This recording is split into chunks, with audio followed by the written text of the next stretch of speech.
সকলকে আমন্ত্রণ। মোহাম্মদ শামি একটা মন্তব্য করেছেন যে সংযুক্ত আরব আমিরাতের দুবাইতে ভারত তাদের প্রত্যেকটা ম্যাচ খেলছে চ্যাম্পিয়ন্স ট্রফির, এবং এই জায়গাটা অবশ্যই ইন্ডিয়া তো একটা অ্যাডভান্টেজ পাচ্ছে, একটা এক্সট্রা অ্যাডভান্টেজ পাচ্ছে, কারণ ইন্ডিয়া তাদের কন্ডিশনটা সম্পর্কে খুব ভালো মতো অবগত থাকতে পারছে এবং তারা তাদের ওই সেট অনুযায়ী প্ল্যানটা আসলে করতে পারছে, যে প্ল্যান করাটা অন্য টিমের চাইতে তাদের জন্য অনেক বেশি মাত্রায় ইজিয়ার। আমার এখানে একটা পার্সোনাল ওপিনিয়নের জায়গা আছে, সেটা হচ্ছে কমপ্লেনটা যখন এখন আসছে, এই কমপ্লেনটা তো এখন আসার আসলে কোনো কারণ নেই। কেন কারণ নেই? কারণ হাইব্রিড মডেলে চ্যাম্পিয়ন্স ট্রফি হবে এটা সব টিম আগে থেকেই জানতো। সব টিম যখন আগে থেকেই জানতো, আলটিমেটলি সব টিম কিন্তু এগ্রি করেছে, প্রত্যেকটা টিম এগ্রি করেছে যে আলটিমেটলি হাইব্রিড মডেলে যেহেতু আর কোনো উপায় নাই, চ্যাম্পিয়ন্স ট্রফিতে দুবাইতে ভারত তাদের সবগুলো ম্যাচ খেলবে, সবাই এগ্রি করেই কিন্তু খেলতে এসেছে। এরপর যখন ইন্ডিয়া ভালো করছে তখন এই সমস্ত ব্যাপার নিয়ে ক্রিটিসিজম চলে আসাটা একটু অবান্তরই মনে হয়েছে আমার কাছে। তবে হ্যাঁ, এই কথাটা তো অস্বীকার করার কোনো কিছু নাই যে ইন্ডিয়া একটা এক্সট্রা বিট অফ অ্যাডভান্টেজ তো পাচ্ছে। সাপোজ আপনি চিন্তা করেন, প্রতিদিন ইন্ডিয়া টিম একই হোটেল থেকে ঘুম থেকে উঠছে, একই টিম বাসে করে একই রাস্তায় তারা যাচ্ছে মাঠে, এবং তারা ওই সিমিলার কন্ডিশনটা অনুযায়ী তারা প্ল্যান করতে পারছে। ইভেন আপনি যদি চিন্তা করেন প্র্যাকটিস সেশনের জায়গাটা, একই জায়গাতেই তারা ওই কন্ডিশন বেসড প্র্যাকটিসটা করছে। সাপোজ আমরা এর আগে যদি চিন্তা করি, বাংলাদেশ যখন দুবাইতে খেলতে গেছে তারা 2টা প্র্যাকটিস সেশন পেয়েছে, নিউজিল্যান্ড যখন দুবাইতে খেলতে গেছে তারা 2টা প্র্যাকটিস সেশন পেয়েছে, পাকিস্তান যখন খেলতে গেছে তারা 2টা প্র্যাকটিস সেশন পেয়েছে।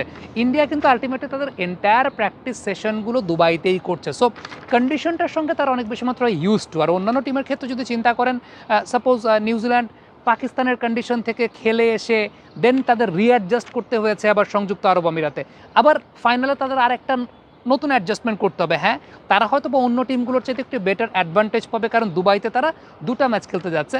কিন্তু আপনি অন্য টিমগুলোর ক্ষেত্রে যদি চিন্তা করেন, যে অস্ট্রেলিয়া খেলেছে পাকিস্তানে, আলটিমেটলি ওই কন্ডিশন থেকে খেলে আবার নতুন কন্ডিশনে গিয়ে অ্যাডজাস্ট হওয়া, এমন একটা টিমের সঙ্গে খেলা যে টিমটা অলরেডি কন্ডিশনটাকে অ্যাডজাস্ট করে ফেলেছে। বাট তারপরও ব্যাপারটা হচ্ছে যে এই ব্যাপারটা নিয়ে কমপ্লেন করার তো আসলে কোনো কিছু নাই। কেন কমপ্লেন করার কোনো কিছু নাই? যে এটা তো আপনারা আগে থেকেই জানতেন, সবাই বিষয়টা আগে থেকেই জানতো। সো এখন এটা কমপ্লেন করাটা আসলে কোনো মানে যেটাকে আমরা বলি যে ভ্যালিড কোনো কারণ নাই। যদিও গৌতম গম্ভীর একটা কথা বলেছেন যে দুবাই তো ইন্ডিয়ার জন্য নিউট্রাল ভেন্যু।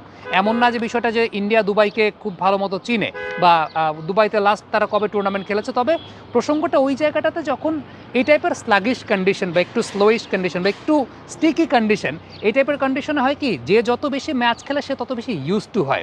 ইন্ডিয়া তো আলটিমেটলি সবগুলো ম্যাচে এখানে খেলেছে, তো তারা এখানে খুব স্বাভাবিকভাবেই তারা ইউজ টু হবে এবং সেটা ইউজ টু হয়েছে।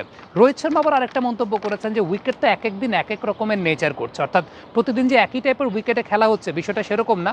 বাট দিন শেষে ইন্ডিয়া একটা কমফোর্ট জোন পাচ্ছে। কিন্তু এখানে একটা কোয়েশ্চেন আসতে পারে যে যদি ইন্ডিয়াকে পাকিস্তানে খেলতে হতো বা ইন্ডিয়াকে এরকম ডিফারেন্ট কন্ডিশনে খেলতে হতো, তাহলে ইন্ডিয়া কেমন পারফর্ম করতো? এই ব্যাপারের ইভ্যালুয়েশনে যদি আমি যাই, তাহলে যে বিষয়টা বলতে হবে তা হচ্ছে ইন্ডিয়ার এই টিমটার ওই কোয়ালিটির জায়গাটা আছে, যে কোনো কন্ডিশনে তারা কিন্তু ভালো মতো খেলতে পারতো। বিশেষ করে ইন্ডিয়া টিমের 3জন allrounder, they are quality allrounders. Hardik Pandya bat হাতে বল হাতে দুটো ক্ষেত্রেই সমানভাবে পারদর্শী। রবীন্দ্র জাদেজা ব্যাট বল দুটো ক্ষেত্রেই তাকে ইন্ডিয়াকে সার্ভিস দিচ্ছেন। আকশার প্যাটেল এই টুর্নামেন্টে ইন্ডিয়ার অন্যতম বড় এক্স ফ্যাক্টরের জায়গা, যে ইন্ডিয়াকে কিন্তু ব্যাপক লেভেলে সার্ভিস দিচ্ছে। 2টা উইকেট পড়ে গেছে, আপনি আকশার প্যাটেলকে প্রমোট করছেন। আকশার প্যাটেল এরকম স্লাগিশ কন্ডিশনেও আলটিমেটলি রিস্ক নিয়ে তিনি রানের চাকাটাকে সচল রাখছেন। এখন আপনি চিন্তা করে দেখেন যে একটু ব্যাটিং প্যারাডাইজ উইকেটে আকশার প্যাটেলের কাছ থেকে ব্যাটিং সাপোর্টটা আরও বেটার ওয়েতে পাওয়ার কথা। আপনি যদি স্পিনারদের ক্ষেত্রে বলেন যে দুবাইতে তারা সাকসেসফুল হয়েছেন, পাকিস্তানে তারা সাকসেসফুল হতেন না, দেখেন তারা যে নেচারের বোলিংটা করেন, Indian স্পিনারদের there are lots of varieties. আমরা পাওয়ার জেনারেশন,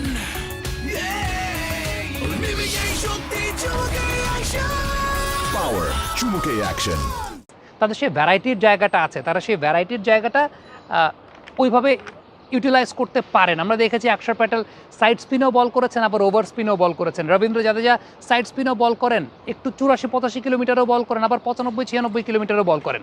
বরুণ চক্রবর্তীর ক্ষেত্রে যদি বলেন, যে বরুণ চক্রবর্তীরও কিন্তু ওই ক্যাপাবিলিটির জায়গাটা আছে যে ভ্যারিয়েশনটা তিনি আদায় করতে পারেন। আপনি খেয়াল করে দেখবেন একই টাইপের রিলিজ বরুণ চক্রবর্তীর লেগ স্পিনের ক্ষেত্রেও, গুগলির ক্ষেত্রেও।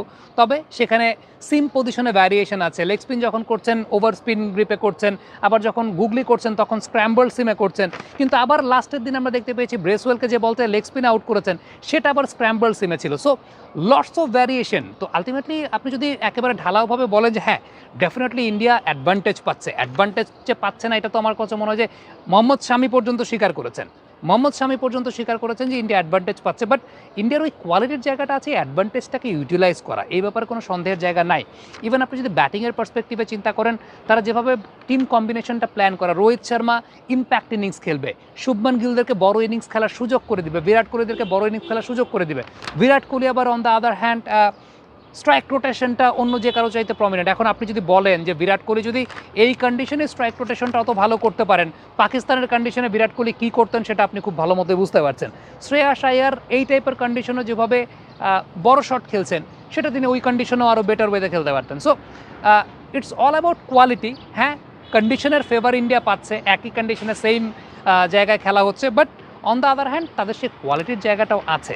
এবং দিন শেষে আমার কাছে ব্যক্তিগতভাবে যেটা মনে হয় সেটা হচ্ছে যে এই হাইব্রিড মডেলের টুর্নামেন্ট সেটা তো আগে থেকেই জানতো। এখন আপনি ইন্ডিয়ান ক্রিকেট বোর্ডের দাদাগিরি বা ও সমস্ত বিষয় নিয়ে কথা বলতে পারেন, সেটা দ্যাটস আ ডিফারেন্ট কেস। বা ইন্ডিয়ার পলিটিক্যাল সিনারিও তারা পাকিস্তানে খেলতে যাবে না, পাকিস্তান স্যাক্রিফাইস করে খেলতে গিয়েছিল 2023 বিশ্বকাপ ইন্ডিয়ার মাটিতে, ওই সমস্ত ব্যাপার নিয়ে আপনি কথা বলতে পারেন। সে সমস্ত ব্যাপার নিয়ে হয়তো বা আমার কাছেও বিষয়টা খুব আনইউজুয়াল মনে হয় যে ইন্ডিয়া পাকিস্তান দুর্দেশেরই রাজনৈতিক সংকটের জায়গা আছে, বাট ইন্ডিয়া খেলতে রাজি হচ্ছে না, পাকিস্তান আবার খেলতে রাজি হচ্ছে, পাকিস্তানকে দিন শেষে স্যাক্রিফাইস করতে হচ্ছে, হোম ভেন্যু তাদের হোম ভেন্যু থেকে সংযুক্ত আরব আমিরাত থেকে খেলতে হচ্ছে।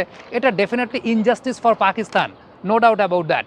কিন্তু মাঠের ক্রিকেটের কথা যদি বলেন, মাঠের ক্রিকেটে India they have the quality, to make the best out of it in every kind of conditions. এই ব্যাপারে কোনো সন্দেহের জায়গা নেই। কমেন্ট বক্সে আপনাদের মন্তব্য মতামতের জায়গা জানতে চাই।